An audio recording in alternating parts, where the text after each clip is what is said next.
Hello, everyone, and welcome back to Fear and Hunger Termina. So, in the last episode, we managed to finally get to an end with Olivia, otherwise known as Christina, in my playthrough. We managed to reunite ourselves with our sister, who had become basically the logic god, if I'm not mistaken by what I remember correctly, as far as the notes and everything and what they were saying. And yeah, we pretty much joined Fear and Hunger Twitter, which is very terrifying when you think about it. So yeah, that's pretty much the ending we got to on that one. So now I'll be starting up another playthrough. I was originally going to go ahead and do some polls and see kind of where people's opinion were, but I think I really was leaning heavily towards the Yellow Mage. So I'm going to go ahead and start up the Yellow Mage playthrough. This episode is probably just going to be the actual beginning because from what I understand, the Yellow Mage's playthrough, it depends on which choice you make. I saw a little bit of Nico's beginning. He turned around and played the Yellow Mage playthrough. If you want to check that out, you can go to his channel and check that out. But yeah, basically, I think you essentially replay Fear and Hunger, the first one, in text form. So that's going to be a little bit interesting. So I'm going to go ahead and jump into that. I'm also going to go ahead and jump on Fear and Hunger mode this time around, which is, of course, I guess you can say normal if you want to say that's the case. You can say that that's the actual Dark Souls mode. You know, this game is essentially Dark Souls anyway. But yeah, that's going to be the baseline normal Dark Souls mode in this case. So I'm going to jump in this case, and I think what I'll end up doing is I'll go ahead play through the normal mode with, or the Fear and Hunger mode with the Yellow Mage, and then the last playthrough I'll do, it'll be on the hardest difficulty with perhaps a poll. In that situation, you guys can decide. So let's go ahead and jump on into it. That's not what I wanted to do. Let's see, new game. All right, the Yellow Mage. He's 32 years old. Not much younger than me. Contrary to other priests' belief, Yellow Mages don't dedicate their lives to worship. Yellow Mages use otherworldly powers only to their own benefit and to further their own agenda. So, that's where we are. And instead of Osa, what would be a good name for you? Osa. All right, after some heavy deliberation, I've decided to go with Daharel. So that'll be our name going for this one. Probably just end up calling him L because that's a mouthful to deal with. Let us get into it. That is an A. That is not what I wanted to do. And let us go with that. Yep, Fear and Hunger mode. This is going to suck.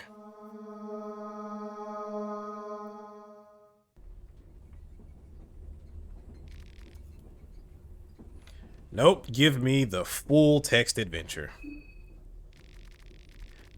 The soothing sound of the rail tracks. You're not used to such peaceful and tranquil atmosphere. You can't help but let your mind wander. You reminisce what has led you to this point in life. You were born and raised in the raging heats of Abyssonia, the continent with a long history embedded with chaos and warring factions. Those fools. The people around you waged wars over ancient disputes and grudges started by long-gone ancestors. But that is how it had always been. The people of Abyssonia held ancestors and their spirits on a godlike pedestal. But it's not like it was any better in the north, in the continent of Europa. Those fools worshipped ancient deities that none of them had ever seen with their own eyes. And they certainly had their disputes as well, a great war after another. What's worse, their disputes didn't stay within their borders. They dragged everyone into their mess. They had set their eyes on Abyssonia now because of its strategic position in securing an access to oil and other raw materials from the east. It was only a matter of time before their troops would march on your land. You were not going to die because some faceless puppeteers chose to focus their magnifying glasses on your home country this time. Despite your young age, you decided to leave. Your siblings and mother would mourn your departure. They wanted you to have something to remember them by.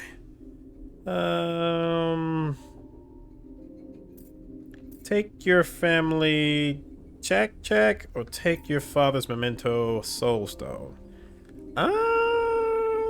From what I remember, the check is pretty good. However, a soul stone could go ahead and give me access to. Well, I don't know if I would have access to. Oh my god, what is it? Flesh puppetry right off the bat, and even still, I would need hands and stuff in the process. Soul stone, check, soul stone. I'll go with the check. You took the check with you. You had considered yourself as successfully dead inside. Not swayed by emotions, but it took a lot of effort to convince yourself that you wouldn't miss your family. You still obviously had weaknesses to weed out. You headed to the City of the Sun, Amon, to educate yourself on spiritualism and religion. You were no slough physically, but you always considered your intellect your true forte.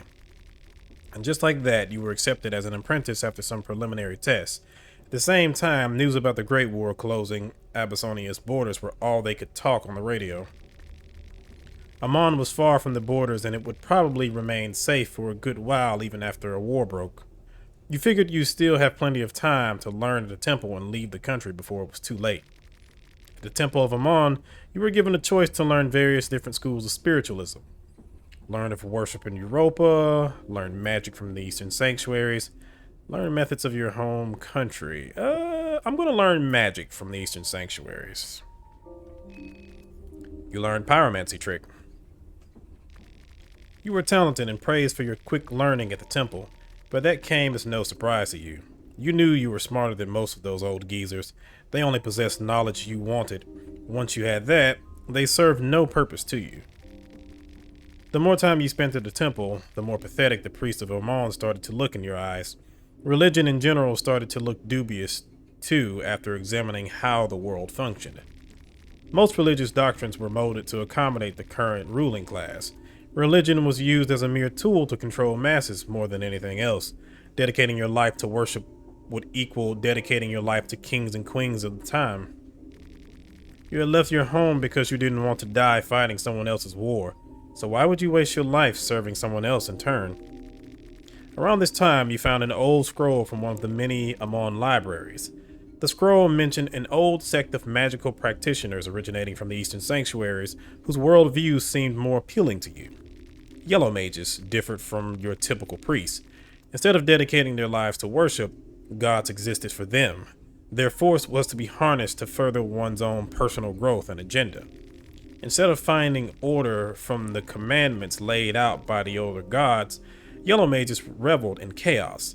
Chaos was the natural state the world would return to time and time again, so why even try and force it to anything else? You quitted the Temple of Amon and decided to head east in pursuit of these Yellow Mages. You traveled beyond your home continent, ultimately finding yourself at the narrow streets of the Eastern Sanctuaries. You got acquainted with the local temples. Even they had adopted the worship of Almur as their main religion. The Eastern Sanctuaries were no better than the temples of Amon in that regard. If anything, religion was even more prevalent there and dictated the way people were to live and die.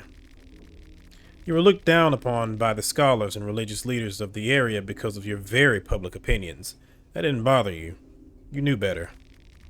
In time, your conviction convinced the facets you wanted. You were approached by a group of traveling mages who wore colorful attires. The Yellow Mages that were still around in this day and age were reduced to small separate groups, wandering around the world to study all fields of the otherworldly. The group saw the potential in you and offered a place among them. You liked what you heard and decided to join the wandering group. What did you specialize in? I'm going to learn more advanced magic. You learn hurting. Your path of learning and self-growth knew no end. Your travels brought you to a small border town in the Eastern Sanctuaries. There you met a curious person, Hadil Azif, a self-proclaimed wizard from the Far East. Despite his pretentious appearance, his family name Azif was well known and even somewhat feared in certain occult circles, which gave his claims at least some credibility. He was gathering a group of adventurers to accompany him on a perilous quest. He had inherited a map from his late grandfather that was supposed to lead him to the infamous dungeons of Fear and Hunger itself. The place used to be a noteworthy location of pilgrimage for many aspiring mages and priests in the distant past. The Yellow Mages you had spent time with previously told ominous tales about the dungeons as well. I mean, well, hell, look at the name. Initially, you dismiss Azif's talks only to be haunted by the most brutal nightmares on the following night. Something was calling for you. You had to witness this place for yourself. You joined the motley crew of adventurers Azif had managed to put together and traveled through war-torn Europa. Most of the crew quit halfway to Rondon because of how difficult it was to cross borders during the chaotic times. The closer to the destination you got, the more feverish your dreams became. The remaining members of your ragtag fellowship were visibly sick from stress and otherworldly pressure that had befallen on you the moment you set out on your quest. The breaking point was the day you were to finally arrive at the dungeons. A heavy fog drowned your camp and made navigation impossible. Using compasses, Using a compass did no good as the thing was just spinning circles wildly. Distant growls and howls created unrest. Not that there was any need for that, as superstition and constant misfortune had already convinced your fellow travelers that this trip was cursed from the start. Your companions panicked and scattered to the mist. Azif himself had been sick from constant nightmares for half the trip already. You left him curled up in a fetus position in his tent and ventured forward on your own. After walking for a while, you started to make out something behind a thick white veil. The mist revealed structures of some kind. You got to a set of old ruins, or they looked more like a measly pile of rubble now. If it wasn't for the dreadful aura emanating from deep within, you couldn't tell there was anything remarkable about this place whatsoever. Near the main entrance arch, there was a makeshift archaeological site with tents and digging equipment. The site looked abandoned. On the other side, there was a side entrance to the dungeon with stairs leading down to the darkness below. I'm going to... Well, thank you. Hello. I'm going to examine the tents. The archaeological site seemed relatively new, maybe a couple of years old at tops. There were no signs of people. Whoever had set it up had long abandoned the place too. All the documents and reports were written in Bremen, so you couldn't tell what exactly these people were looking for. This might have been just a regular archaeological excursion that stumbled into their certain doom unknowingly. If these truly were the dungeons of Fear and Hunger, then even their current state, they would surely swallow unprepared tourists whole. I'm guessing if I would have studied a little bit more about other countries, maybe I would have been able to read this. Near the main entrance arch, there was a makeshift archaeological site with tents and digging equipment. The site looked abandoned. On the other side, there was a side entrance. I'm going to go to the side entrance. Cautiously, you walk down the slippery stairs only to find a cave-in. The hallway had totally collapsed, and there seemed to be no way around it. Buried under the rubble, there was an old skeleton in a medieval leather armor crushed under a ton of rocks. You didn't want to suffer the same fate with the skeleton, so you returned back. Huh. Okay, so I guess we're going through the main entrance. The moment you stepped inside the dungeon walls, you felt immense otherworldly pressure. You understood that the place would drain any normal person to the brink of madness and starvation in a matter of mere hours. You had to be efficient about this. Even if the day was still bright, the darkness seemed to suffocate all light, and you could barely see anything ahead of you. You lit up a torch. You stood at the vestibule of the dungeons. To your left, you saw a doorway leading to what seemed like a kitchen. There was a small room with old wooden furniture in front of you, and to your right, there was a closed door. Let's check out the kitchen. The room had small stools around a large wooden table covered in cobwebs and old stains. At the end of the room, there were old cupboards and kitchen utilities that had collapsed on the ground. The other corner had a row of wooden barrels. Check the wooden barrels. The barrels might have once stored food items, but that was hundreds of years ago. There was nothing useful there anymore. Suddenly, you heard a loud banging and screeching coming from the entrance hall. Adrenaline was rushing through you as you ran back to see just what was causing the noise. The closed door was jolting from its hinges. Something big was trying to force its way through the door. Whatever it was, it created inhuman guttural sounds between its swings at the door.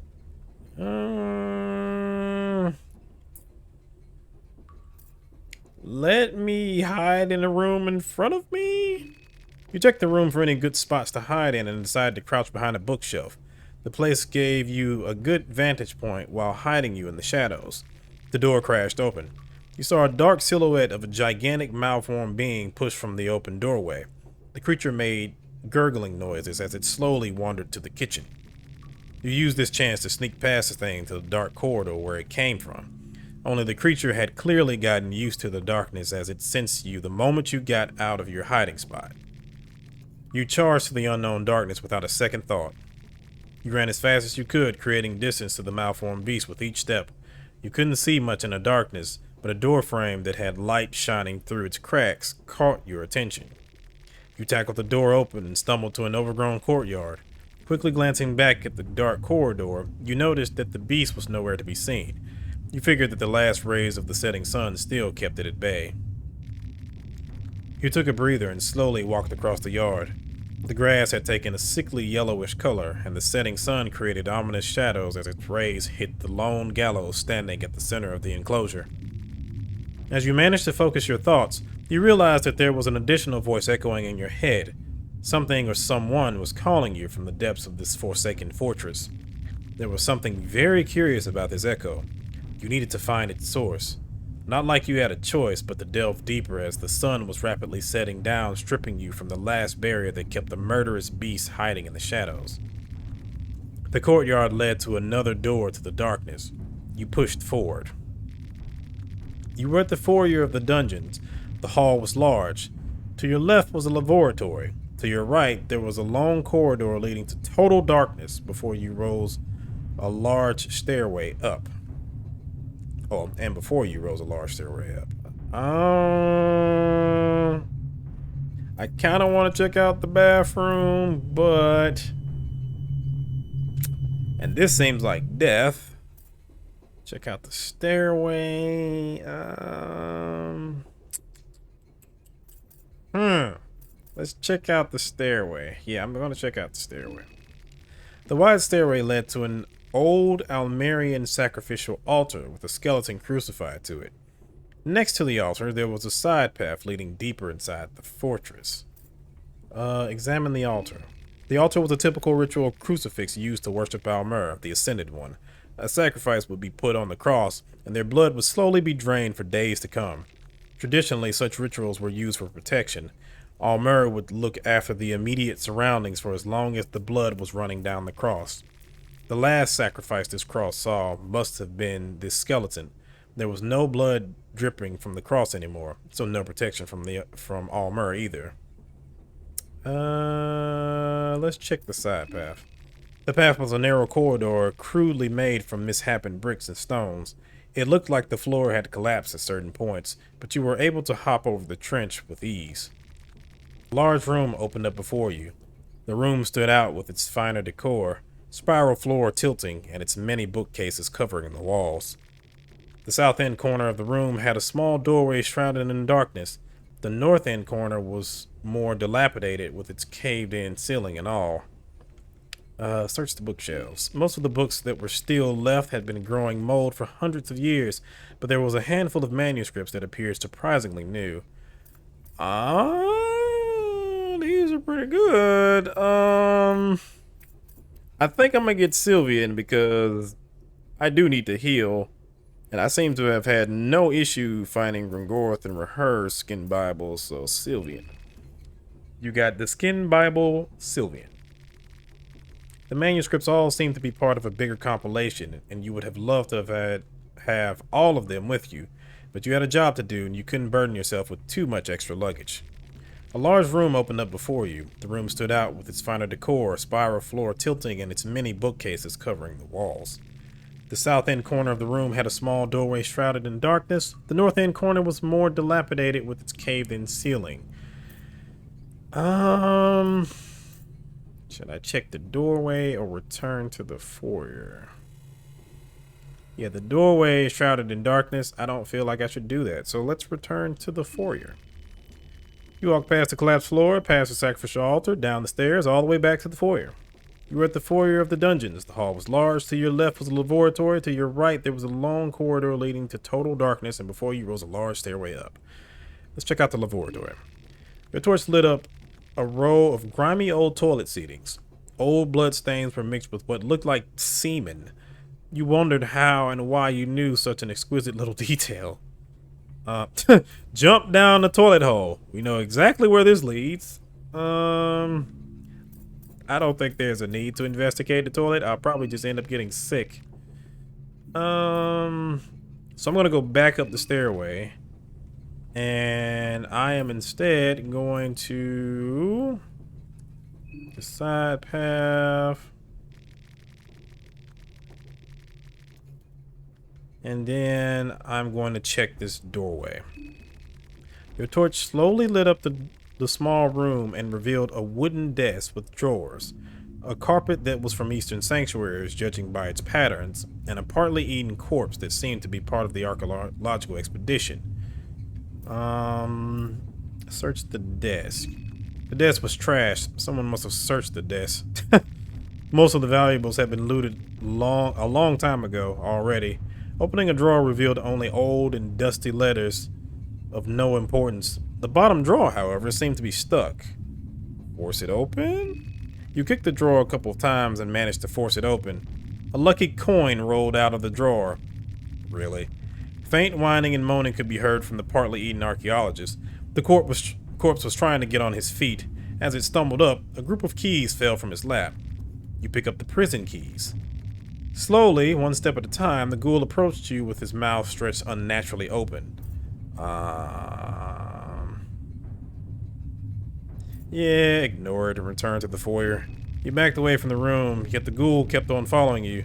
You cautiously hopped over the collapsed floor in the corridor leading up to the library. The creature was not as agile and instead face-planted on the ground as it tripped on the rubble. The ghoul was waist deep in the trench, unable to climb back up. Desperately, he tried reaching out for you with his blood-soaked hands. The whines and growls turned into agitated shrieks as it furiously tried to snatch you. It looked like the creature was stuck. You figured you'd best just leave this area for now and explore elsewhere.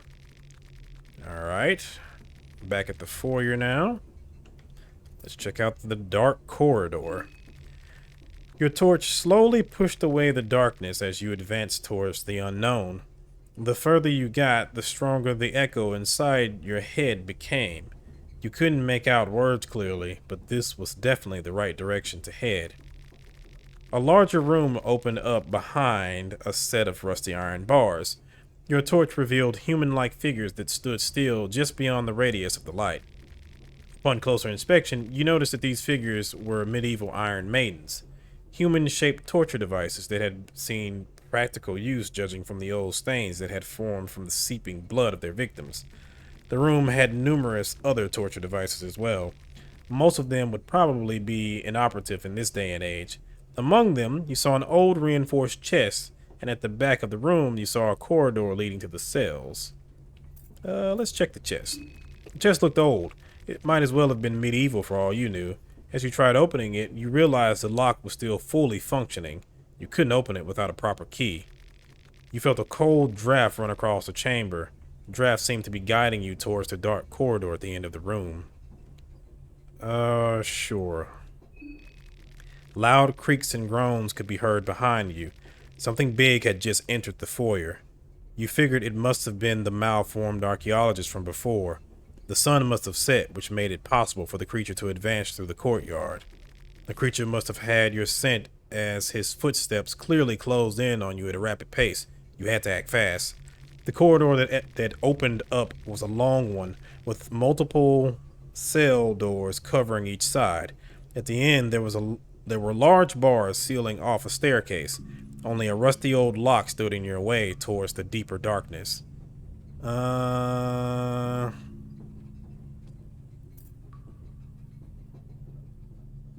I mean, we do have the prison keys, so let's go ahead and go through the gate.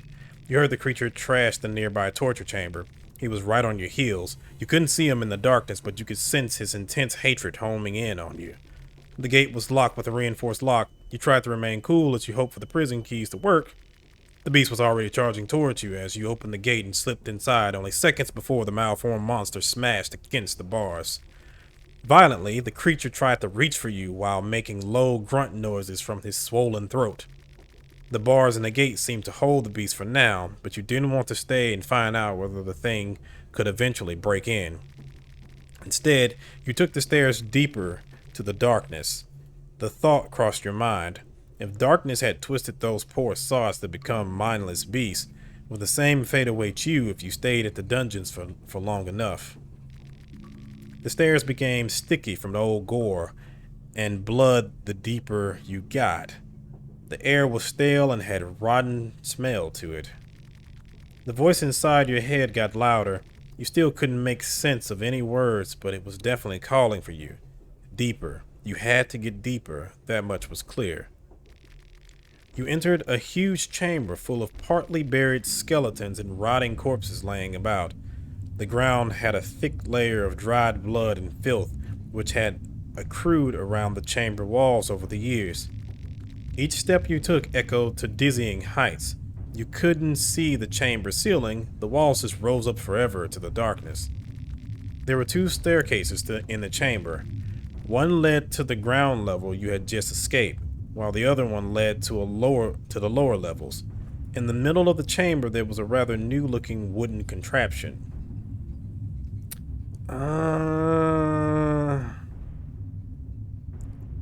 Let's examine the piles of bodies. Most of the bodies had been decaying and decomposing for hundreds of years. Some bodies looked fresher than the others, while some were reduced to bare skeletons. The ludicrous amount of corpses did raise questions about the purpose of this chamber, but there was no one around to answer those questions anymore, so you just took everything at face value. There were two staircases in the chamber. Yep.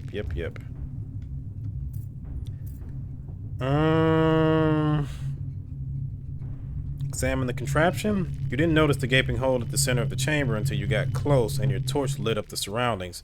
The wooden contraption had been built around it as a freight elevator of sorts, lifting and lowering items and people if necessary. The contraption itself stuck out just by not being stained with blood and filth like everything else. Judging by some of the equipment around, the elevator must have been used by the same archaeological expedition that had set up the tents outside.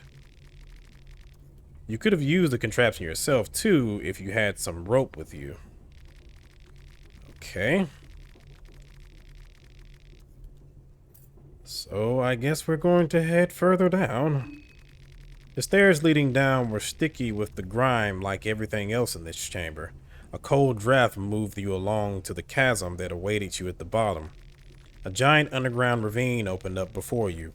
Even your torch couldn't properly light up the area.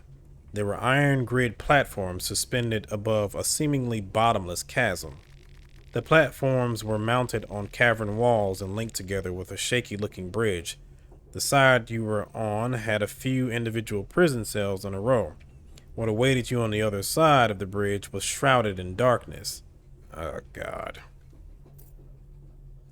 Examine the ravine? The grid platforms looked old and rusty. The platforms gave worrisome creaks as you walked on them. The fact that parts of the platform had already collapsed didn't exactly reassure you of their condition. A giant underground ravine opened up before you. Yep.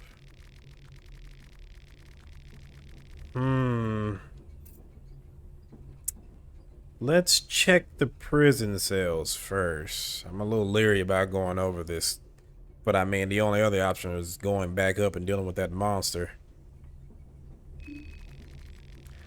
You tried opening the cell doors, but all of them appeared locked. Some of the locks were too rusty to even function properly anymore.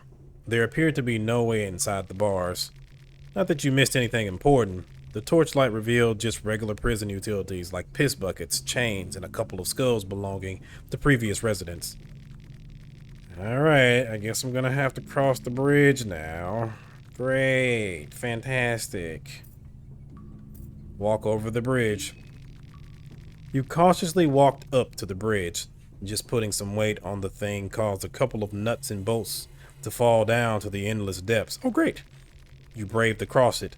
The bridge felt like it was about to collapse at any moment, but somehow it remained together. The other side of the ravine was more or less identical to the one where you just came. There were 3 cells in a row.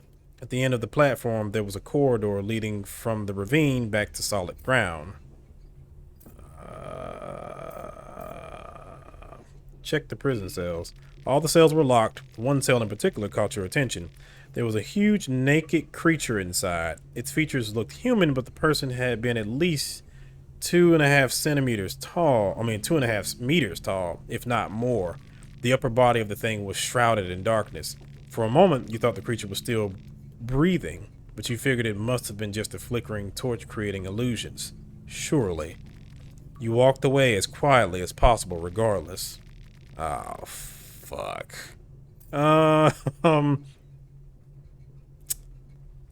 Go to the corridor. The corridor took you to a small intersection. To your left, there was a doorway to a small room. And to your right, the corridor continued deeper into the darkness. Oh, boy. Let's head deeper into the darkness. Your torch pushed away the darkness. The dancing light flickered on the lone skeleton chained on the wall. The corridor circled back to the great chasm and its suspended platforms. The gridiron bridge connecting the 2 sides had completely collapsed on this end of the ravine. You noticed a rope tied on the platform. On the other end of the rope, you saw a corpse belonging to the archaeological expedition. The person had apparently hanged himself. The horrors of the dungeon must have been too much for him. Lift up the corpse?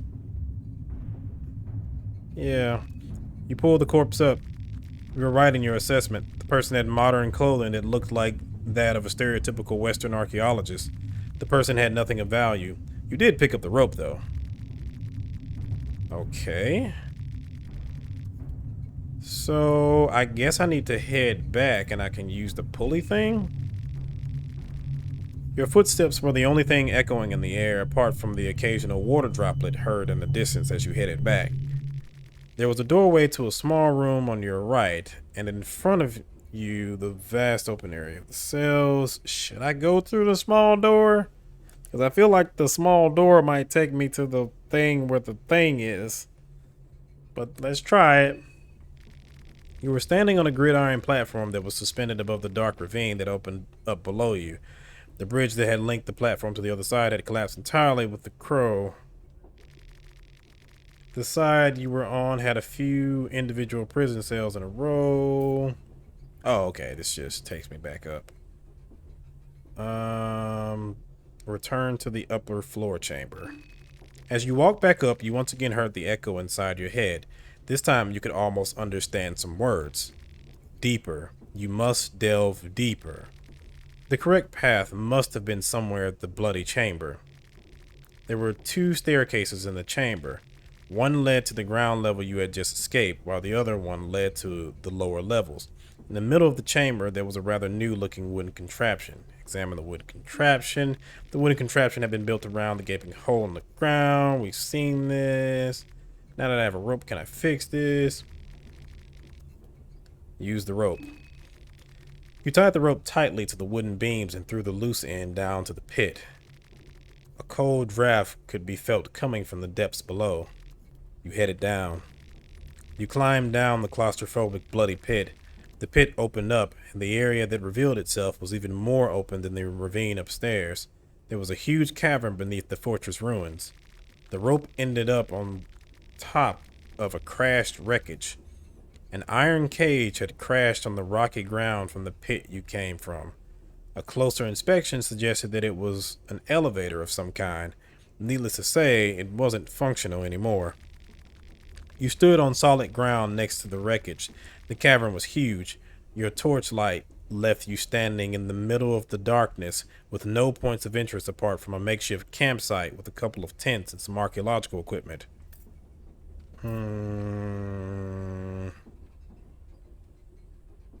Check the campsite. As you walked up to the tents, you noticed that there were no signs of life there. The archaeological crew was gone. The campsite had a couple of tents side by side, open crates full of digging equipment, and a makeshift table full of various documents scattered around. Behind the camp, you found a larger digging site.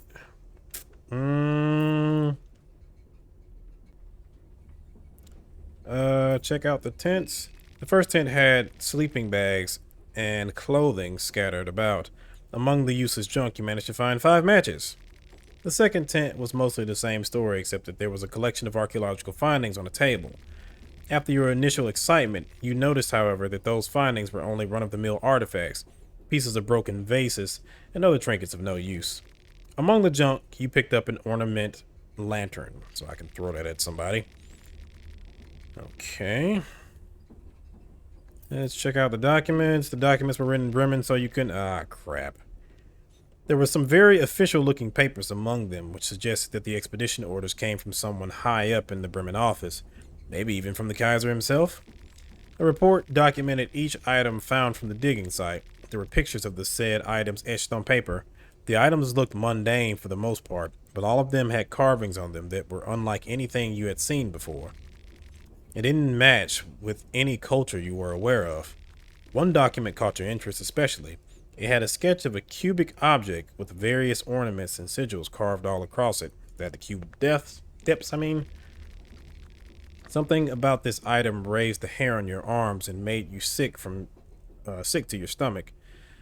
There was something special about this cube, no doubt about it.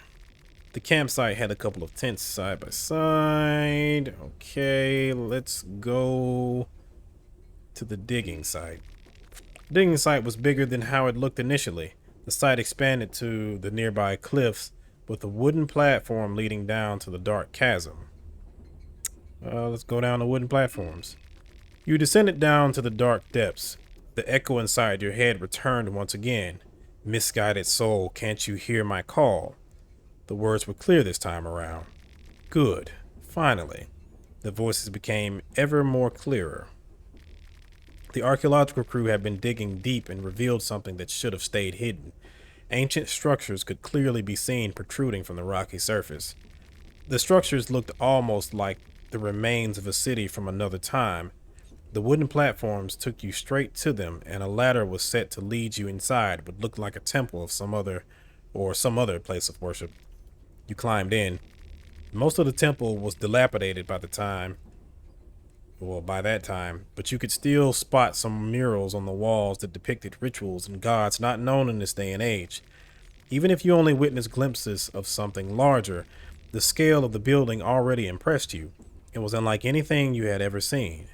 In the eastern sanctuaries, the city of Amon, Abyssonia, they all paled in comparison. The voice inside your head was getting loud. This way, this way, this way, this way, this way, this way, this way. You dug the rubble with your bare hands. You turned over wooden structures and pushed away a stone pillar. And there it was, the source of the voice. A burnt and withered head. A severed head, to be more precise. The head had deep lines running across it. In the place of its eyes were dark and empty sockets. The only hair on the head was the sparse mustache under its big nose. I wasn't expecting a worm like you weaseling its way this deep to the dungeons, but I'll take what I get. All earthworms do, after all, is dig. Your garments. Maybe you do have more than a camel's spunk in place of your brains. You are a Yellow Mage, are you not? You confirm the suspicions of this beheaded oddity. Is this Nashra? Figures. That is why a measly maggot like yourself could hear my call. Very well. Kneel before me, for I am your master, Nashra, the doom and terror of the modern man. That name, Nashra. That was a name you were not expecting to hear. It was a name even the Yellow Mages only talked in the darkest hours of the night. Nasra, the harbinger of the burning crusade. Nasra, the bringer of torment. Nasra, the doom and terror of the modern man. The great wizard from the eastern sanctuary went by many names. He indeed was your master, for this beheaded wizard was the one who gave birth to the Yellow Mages and their ideology. only that had happened over 1,000 years earlier. There were no records of Nazra for at least 500 years. Keke, you're a lucky bastard. Lucky indeed. There's a man I want skinned alive.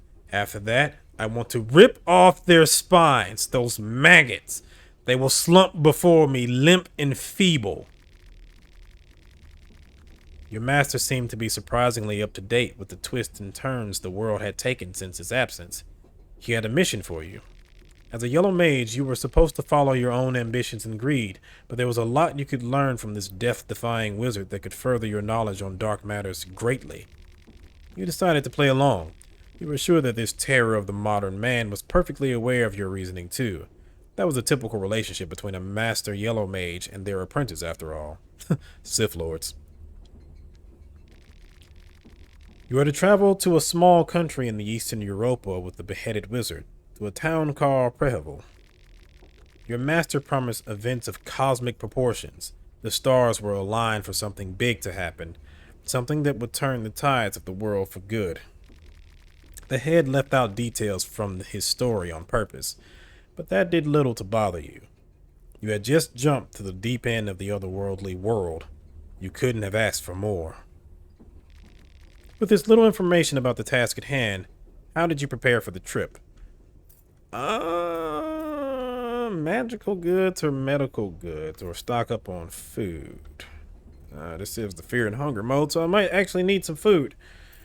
And again, medical goods is something that I do need as well. But I have been focusing primarily on magic, so magic. You managed to find 2 pouches of tobacco and a condensed lavender. Okay. You felt tense since the moment you embarked on this journey. Every night you'd see nightmares of the horrors that would await you in Prehevel. Whatever the price, the opportunity was too interesting to pass. With mixed feelings, you continued onwards. Yep, I'm gonna save this. So I guess I made it through. So it's not, of course, the first Fear and Hunger, but you do go to Fear and Hunger, the dungeon from the first Fear and Hunger.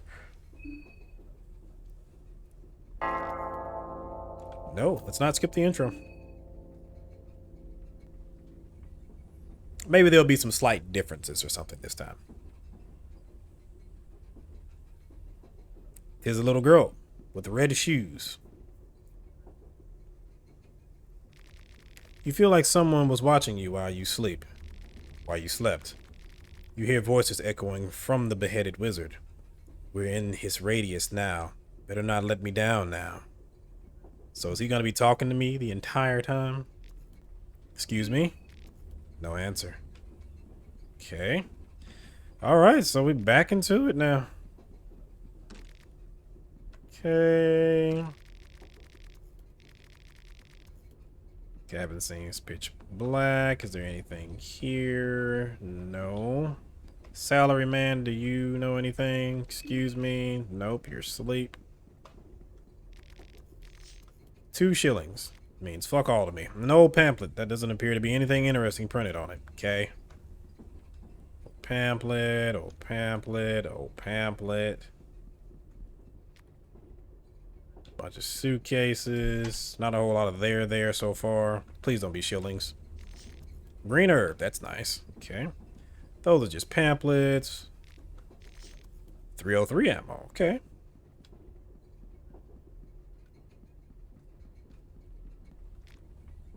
Okay, and now things start getting weird. And they continue to get weird. Okay, so that much doesn't change.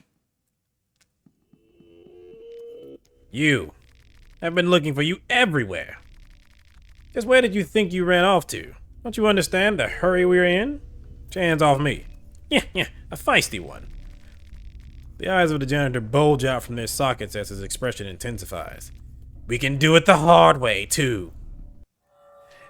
Yeah, you're not putting your hands on me. Alrighty then, so we're back into it. Can I... Oh. It requires 1... can I just blow your head off right off the bat? Yep, I sure can. Dahadel was victorious. The monstrosity is down. Searchable. You find a Kassar, my favorite. Okay. Alrighty then. Let's go ahead and optimize. Now, what is a check again? A seemingly simple shaker instrument. The combination of the pebbles inside and the various pearls tied onto it create a hypnotic rhythm that helps one to focus on the otherworldly. Okay. Oh, my body is stronger right off the bat, too. Huh. Okay. But I have the Kassara. Alright.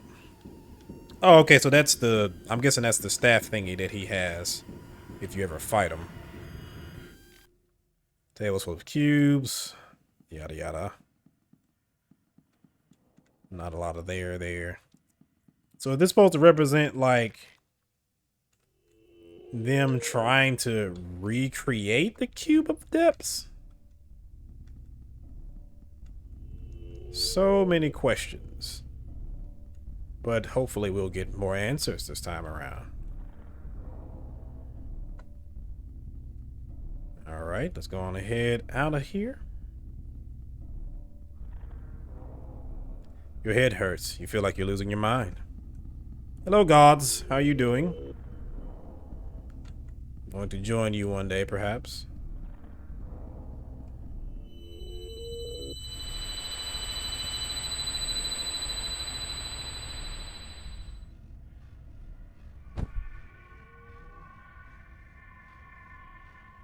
What's up?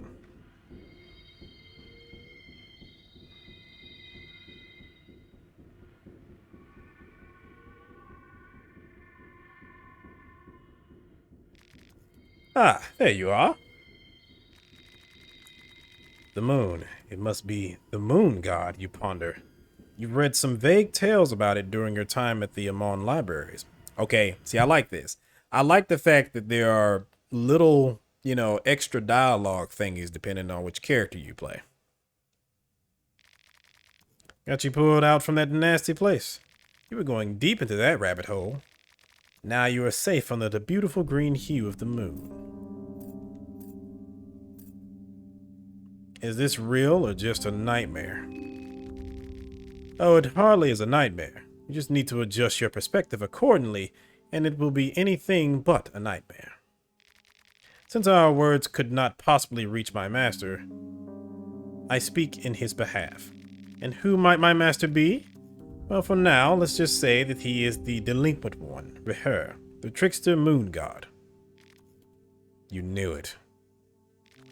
And me? You can call me Perkelly. I am just a humble servant of his celestial majesty. Perkelly. The name does sound familiar to you, but you are not sure where you've heard it before. You are the dreamer. He is the dream.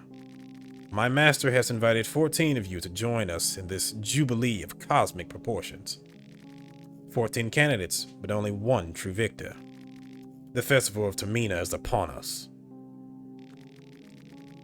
Termina. You finally remembered where you've heard the name Perkelly before. The deity is often linked with the so-called Festival of Termina. Information about the festival is murky, but is often associated with times of great turmoil. Many massacres in history have been blamed on this deity and the moon. Horrible acts have been committed in the name of lunacy. You can't remember much else. The moon god in general is shrouded in great mystery, and his ways are often left unexplained. What is this Festival of Termina? It is a festival to give you, the humans, a peek to grandeur and a chance to reach for illustrious heights. The festival to end all festivals. This must all be very confusing to you, so I won't burden you with any more exposition and information at this very moment. If you progress further, I will gladly answer questions later down the road. Let us meet again under the moonlight.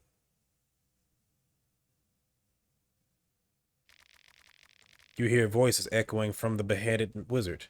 Wake up, maggot! The train seemed to have stopped. You hear voices echoing from the beheaded wizard. I trust you got the gist of things. Let us proceed. We have work to do. Something seems off, though. This is not Moon God's usual modus operandi. Trust no one. But me, obviously. As long as you do what I say, I don't actually care about the trust part either. Now, move it, maggot! So I guess he's just gonna be like egging me on like the damn sergeant from the History Channel. Alrighty. I kinda would like to save. Let's go ahead and get this stuff. These seats are perfectly suited for resting. You just need to clear out all the papers out of the way first. You find a combat manual and Preval map. Okay. Oh, shit. I forgot about you. The man in the suit is talking to himself. He seems to be completely lost in his own thoughts. I'm late already. So late.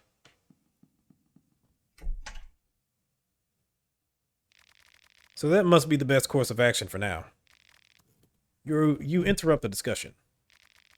You hear voices echoing from the beheaded wizard. What's this shit show now? Oh, the sleepy one got up. Is something wrong? You must be just as clueless as the rest of us.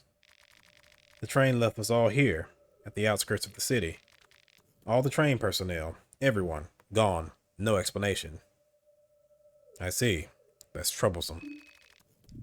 Yeah, that's one way to put it. You hear voices echoing from the beheaded wizard. These fools, they have no knowledge of things to come. In any case, we decided to stay and wait for a while. Someone has to come for the train sooner or later. So if you're not in a hurry, maybe you can just take a seat inside and try and relax.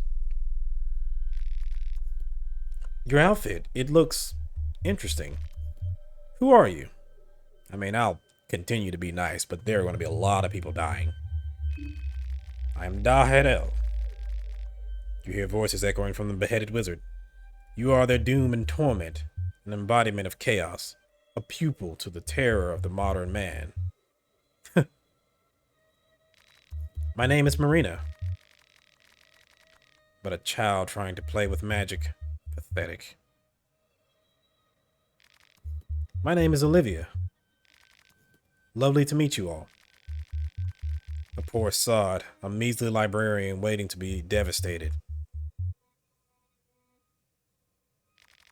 You can call me August, the most chaddest motherfucker in this entire game.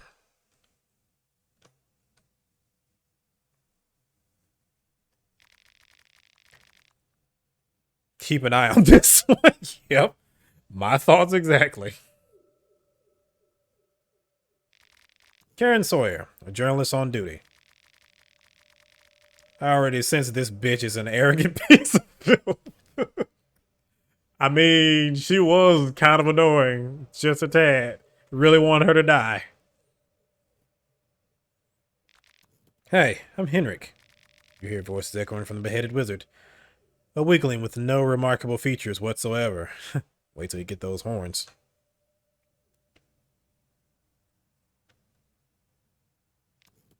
Dots. This maggot carries filthy secrets. Dig them up. Before you came out, we were talking about this. You saw the dream too, right? Yes, I did see the dream. Everyone saw the same dream. Can you believe that? The moon, the girl in a pink dress, the Festival of Termina. It all felt too real to pass off as just a dream. Not this talk again. We should have asked that army pig, that Bremen pig. He was in a way too much of a hurry to leave. I bet he knew something. This smells like a sadistic army experiment. Sounds exactly like something the Bremen army would be part of. They had similar hallucinogens experimented on war prisoners. Now that the war is over, they have to get their guinea pigs elsewhere. Miserable fools. When people are this dim-witted, they don't even deserve to learn the truth. I wish I had your capacity in Feist, but I really have a hard time believing every conspiracy theory floating around. I'm a journalist. Covered wars, you know. I don't need some flaky eye-patched foreigner telling me what's possible and what's not. You haven't seen what I've seen during these past few years. I've covered wars too, you know. All men and women for the past decade or two have covered wars. What's your point again?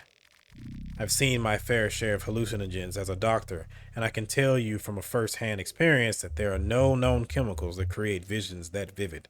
Also, Karen, you jackass, why would you look at a person with an eye patch and be like, yeah, you don't know shit? Like, they have an eye patch. They probably have been through some things. And since this is the Great War era, they've probably been in a war. Especially visions that are identical with this many people. Dots. I take it that we're done here. As much as I'd like it, I don't have time to play happy campers with you people. I have a job to do. Which way is the city? Go towards the city, the big area with the buildings pointing out the top.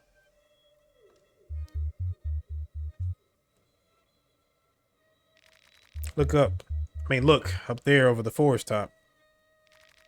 Can you see the towers? The tower standing erect in the mist. That tower marks the center of Preville. You can hike through the forest to get there. It's not that far away.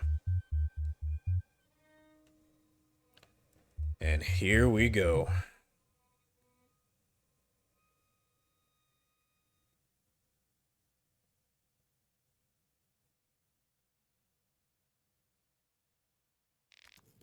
All right then. If I see anyone, I'll let them know you guys are waiting here. Have fun finding a scoop from that sleepy town. Enough of this nonsense. We need to get going, or start killing. Either is fine by me. What are you going to do? Wait here, I guess. I'm not in a hurry. Alright, so we are on to day 1. Now, I think from what I've heard, Bella is at the, whatchamacallit. Well, she's still up there, so I shouldn't have to worry about her. Oh, hi. We weren't introduced before. I'm Bella. Nice to meet you. I'm a bit busy right now. I'm trying to check if I can get the train in working order again. It's not just that the train stopped, but for some reason it won't start up either. Attacker. What are you doing? Just checking up on things. Alright, so I'm gonna proceed. Good afternoon. It's Kita Tanaka. Good to make your acquaintance. It's really troublesome what has come of our train trip. I'm not entirely certain on what to do. I have some urgent business at the city. Should I go on foot or wait for the train to continue? Let's go on foot. I think you're right. This city isn't that far after all. I'll get to sightsee the local flora and fauna while I'm at it. Yeah. Come on. Let's walk over here. I'll even walk with you, with my gigantic blade right behind me. Let's check this stuff. Tomato, meat pie. Yeah, come on, keep going. Meat pie. Is that a thing? You're not entirely sure what plant this is. Is it poisonous or not? Maybe it's better to leave it be. Picked up some lavender. Oh, I didn't know that's what lavender looked like. Yeah, buddy. Yeah, just keep moving. I'm just, we're just walking on the same path. That's all.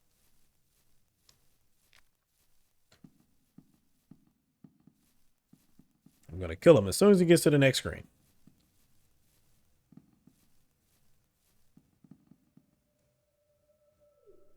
An eerie silence fills the air, devoid of any life. It's his blood.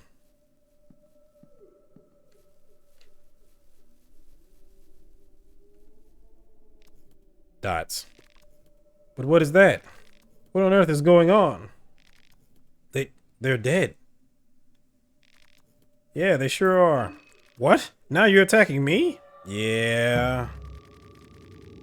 I don't know just what you're trying to pull, but know that I'm prepared to answer violence with violence.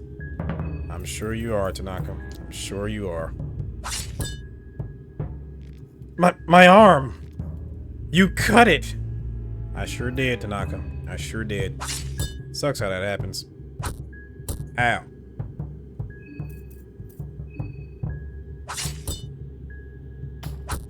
Ow. I probably could have just... now that I think about it, I probably could have just killed him straight up. But whatever. Daharel was victorious. You absorbed the latent soul. Sorry, Tanaka. You got 20 shillings, a lucky coin, and a gentleman's hat. And I need your head. Wait. Oh, I guess because I don't have a bone saw. God dang it. Bone saw? Ah, yes. Nonsense. A hacked off arm. Can I take those? I kind of need those. Crap. Well, I guess I'll get this green herb. What else? There's a ritual circle carved here. You could actually use it if you had something to draw with.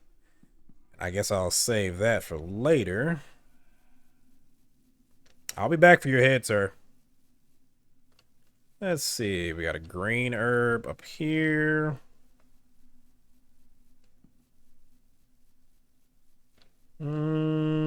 These. Oh. Oh, dang. Okay. So I'm starting to already kind of see the differences of not having Olivia's botanist ability. So yeah, she was actually pretty strong when it came to that. An eerie silence fills the air, devoid of any life. Oh.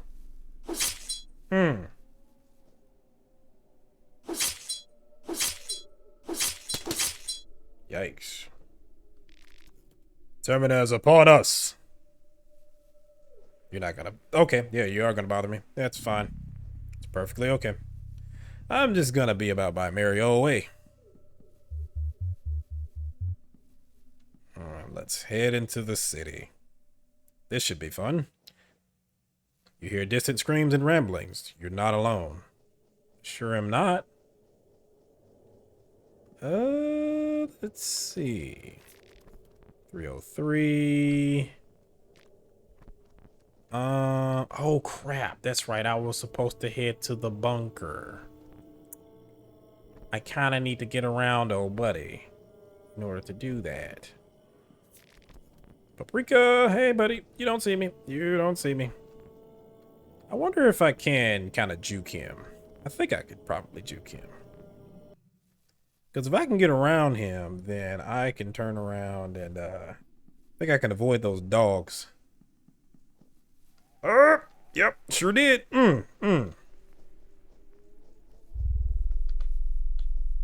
Okay, go around here, and then that should be leading me around here. Dead horse, and then I just keep up to my left. Ah, fuck, I still got him. Prepare to die. Your words are in vain. The beast is clearly out for blood. You know... Winky dink. I mean, pyromancy trick doesn't seem stronger than... me just straight up attacking. So I'm just gonna straight up attack. Ow.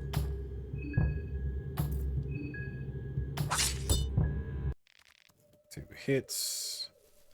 Damn it. Two more hits. And this should be it. Okay. Alright. Not terrible. But I also need to be careful. Also's pretty strong. Open it. Oh, what's up? Oh. It's you. We met already at the train. What do you have there? Found something?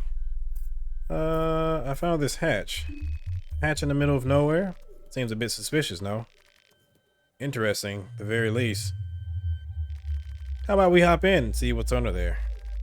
You have to at least be a little curious. Yeah, let's check it out. That's the spirit. Are you going to leave my party as soon as... Wow, this place is incredible. I heard the Eastern Union had big underground networks around Prehival, but I wasn't expecting this.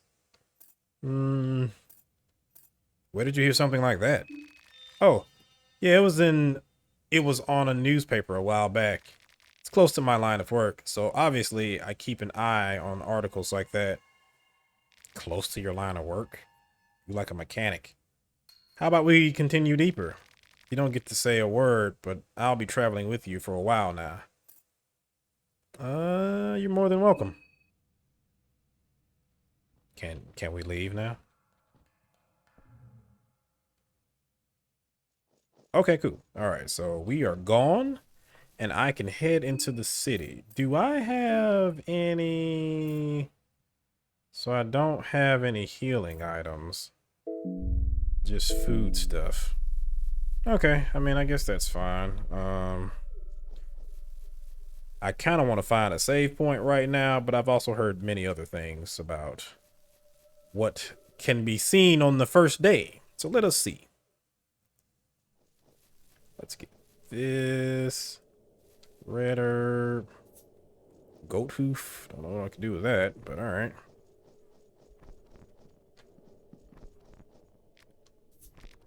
Rotten meat.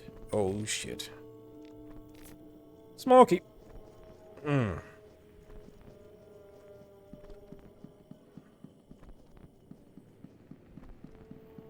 Yeah, look at you. Feeling stupid, ain't you? Oh, fuck. A lone villager stumbles on your path. Pyromancy trick to the head should deal with this. And you can take out that arm. There we go. See? Easy.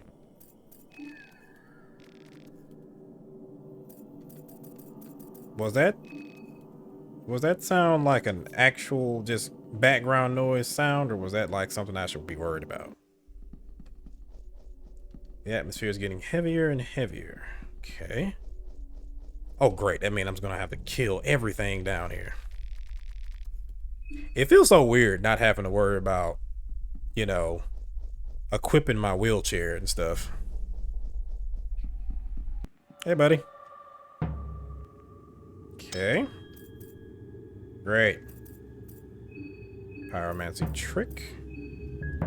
You just guard.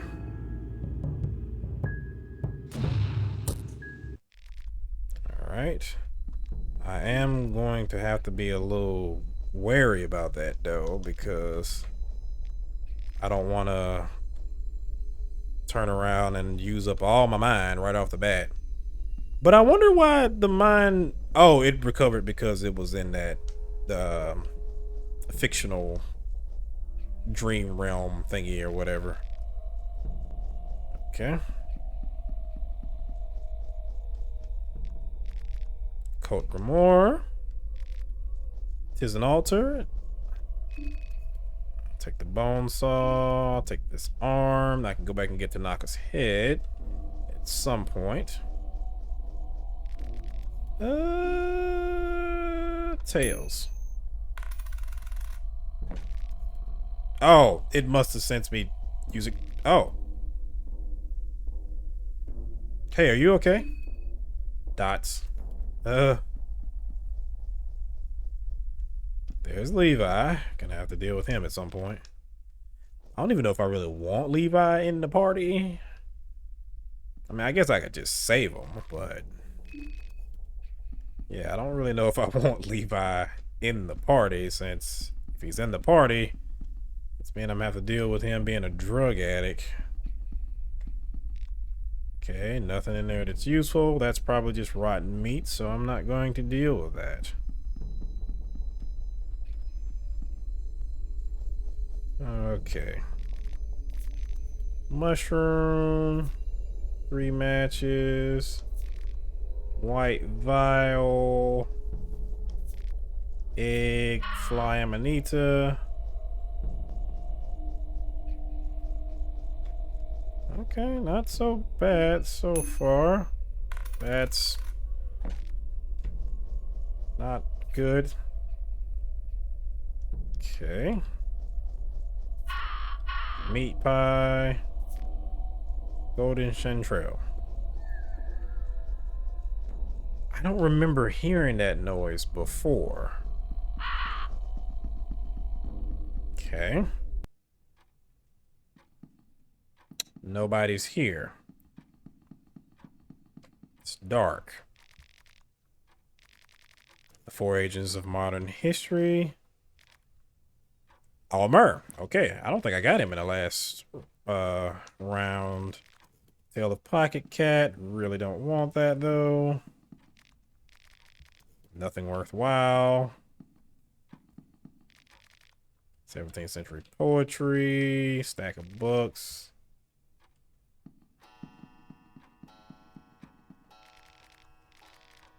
Recipes. Tale of Pocket Cat Chapter 2.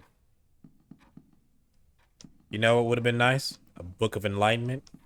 That would have been great. But I guess that was just too much to ask for. Okay, let's head on upstairs. So is nobody here?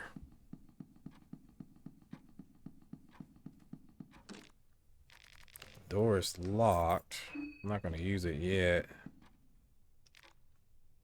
Always blocked.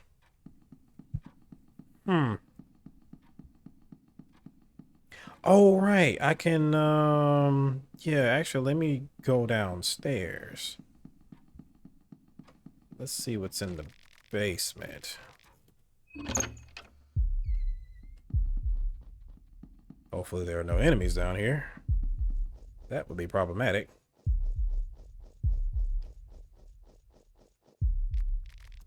Two bolts. Maybe she can use that. Sewer winch. Oh, that means I can get into the sewers. Okay. Duct tape.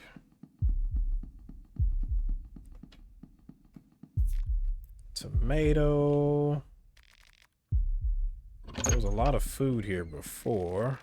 This must be the food storage of the old town. Okay. Dirty sink. White vial. Potatoes. Red herb. Wheat flour. Just random food. Nothing too crazy. Okay. Let's see. Is this door still locked? Crap, it is. Well, that is unfortunate. And I think I've already been up here.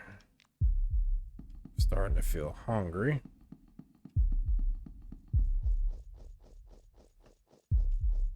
I can't remember whether that's actually quicker than it was before. I do feel like that's a little bit quicker. How it was previously. I could be wrong.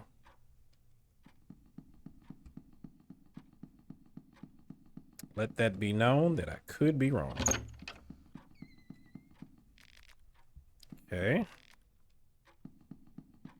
I would prefer to not fight the priest right now, but maybe with the Bella I can do it. So first off, let me go ahead and use... Oh, I thought I had a blue vial. Shit.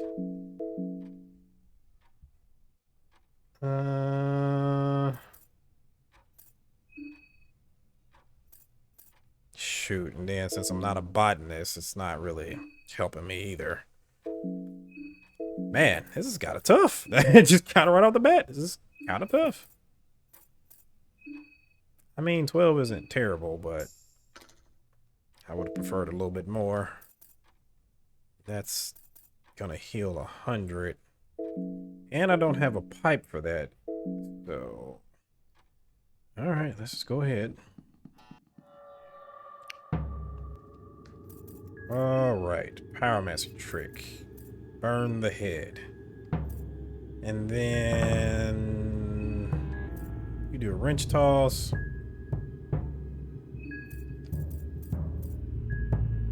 Sure. Oh, there you go. Didn't even need to do it. All right, got a soul stone. There's a ritual circle carved here. You could actually use it if you had something to draw with. I still don't have anything to draw with. Crap. Right? So I got his head. There's nothing in there, nothing in there. Mushroom stew. Newspaper. 2 shillings. It's down here. Fear is getting a hold of you. Suicide is always an option. Leather armor. Manor key. Okay. It's... Damn it, it's tails.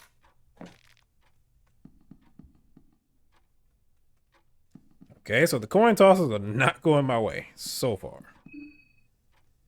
I mean, yeah, my mind is not in a great condition, but it's not terrible either. So, yeah, I've been worse, in worse situations. I mean,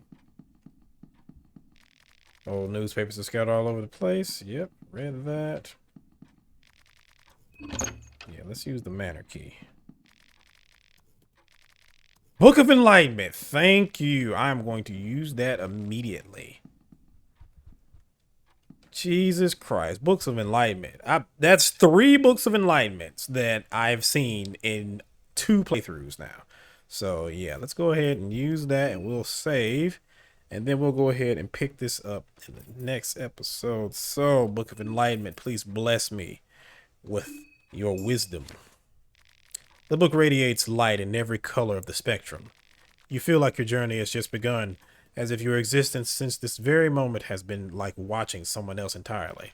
You feel a perspective shift in your surroundings, as if everything was to shrink, or perhaps you were to ascend higher. You gain better understanding of yourself. The link between your mind and body has started its deterioration. Let's do it right there. You feel closer to enlightenment. And it crumbles into dust. So, not a bad start so far. Not a bad start. And Osa's pretty strong, actually. Yeah, I mean, the pyromancy trick and being able to just hit heads right off the bat, that makes things so much easier. Now, what's going to make it hard is that I'm going to have to get a lot of items as far as my mind because, again, I'm using my mind for a lot of attacks. So, you know, again, I guess it's a fair trade-off because I can turn around and use my mind in order to pretty much one-shot stuff as opposed to possibly getting infected or getting a limb cut off and stuff like that. So hopefully I can kind of keep on this pace for right now until I go ahead and get through this. So far it's been pretty interesting. I'm liking it so far. We'll see how things go.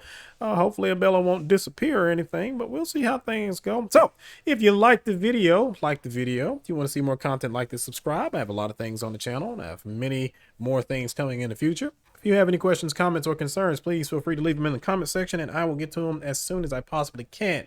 So thank you for watching and I will see you in the next one. See ya.